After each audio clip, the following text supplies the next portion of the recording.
Royston Tan, one of the directors, was approached by the government MDA, which is like a COFIC, to approach us filmmakers to do something that's, like a celebration of our take on Singapore, So, when Royston called me up, he said, would you be interested? And I said, sure, And I think what was great about this project was that we were all given, free rein, liberty to create whatever we wanted to create. And it was wonderful because all of us filmmakers didn't know what the other filmmaker was going to make at the point in time.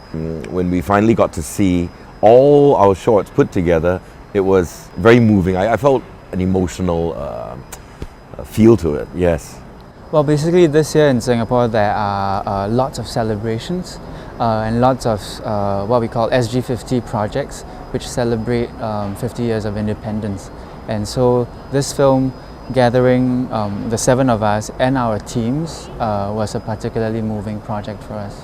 It was very interesting that actually we got 7 directors, so each one handle like each year. So from 1965, after our Singapore independent onwards, so he handled 50, 60. 50, 60. Yeah, and I handle around 70. The story and so on, 18, 90, and yeah. So it was very interesting. Different decades. Yeah. For me, actually, it's my love for cinema. And in the old days, when we had the golden era of filmmaking back in the 50s in Singapore, our movies were traveling all over Asia, and I wanted to celebrate that. And also, my memories of going to the old Capitol Theatre. So it was almost like a nostalgic ride, very, very personal in that sense. And being a filmmaker and knowing that, in the old days, right, that these were the pioneers, that's what I really wanted to put in the short film. And when you look at 7 and the letters, each of us was given one alphabet to play with. So I got L, and it was legacy. So I thought, the pioneers, they are the legacy, and that's what I did. But my one is S, sacrifice. So my story, although is a love story, talking about those village day, and the boy and girl fall in love, puppy love, very And during 70 is also very popular about Taiwan. They make a lot of love story that actually impact the whole Asia. And while we are in those village day, and we enjoy this movie so much. So I use all these songs and all the love story to make it very touching. But the theme is on the sacrifice. Someone sacrifice. Because of someone's sacrifice, and you can have happiness. Yeah. Well, for mine, I took the letter E, which stood for evolution, and I wanted to address the idea of change in Singapore. And not just physical material change, but also change in terms of our values and how society in a way has improved because we are more open to different kinds of love. And in my film, it's an interracial love between a Malay man and a Chinese woman, and how in its time it could not exist. But today, in today's society, it is a lot more open to such interracial relationships. I don't know, I feel for them all. I think they all have a certain sort of personal message, and I don't know, I can't really say which is my favorite, because they're all good. And they're all really nice put together, as in the compilation. Yeah. But in fact, what Eric says is correct. In fact, everyone has their own story to tell. So it's sometimes quite hard to say which one.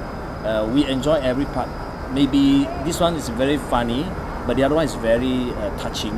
So it has all different elements. So we like all and all the different story, but different theme, and quite interesting. Maybe if I could just quickly run through like what the other 4 are about, and because I'm drawn to several of them.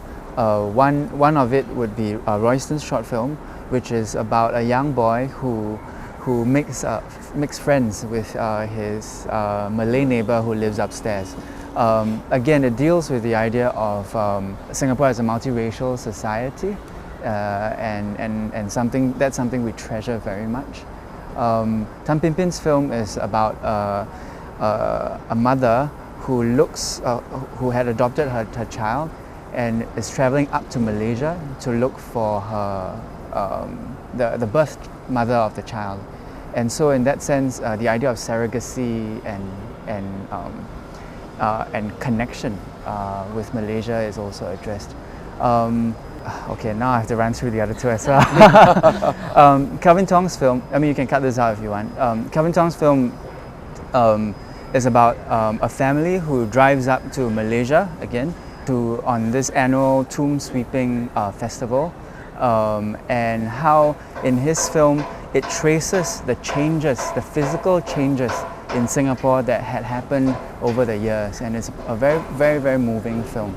And lastly, with K. Rajagopal's film, The Flame, it's about an Indian couple at the moment when the British troops were pulling out of Singapore, how they decided they wanted to stay in Singapore as opposed to moving to the UK.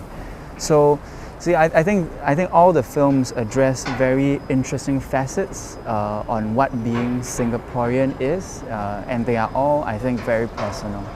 For me, Busan is probably my favorite festival, because all my films have come here, from my very first film, Mee Pok Man, all the way up into this year, 20th, with my new feature, In the Room.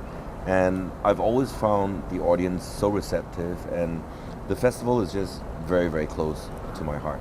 For me, Busan is a very special place because 10 years ago, I came to Busan for the very first Asian Film Academy.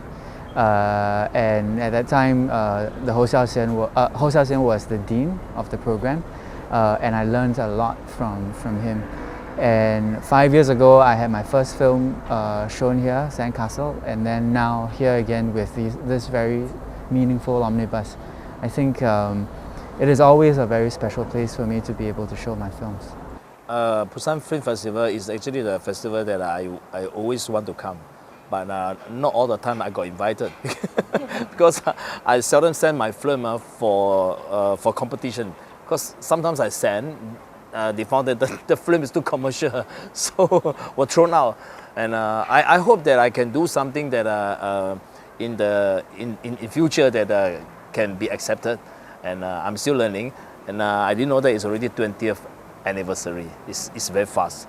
And I'm sure that this film festival will do a lot and help a lot of Asian directors to go further.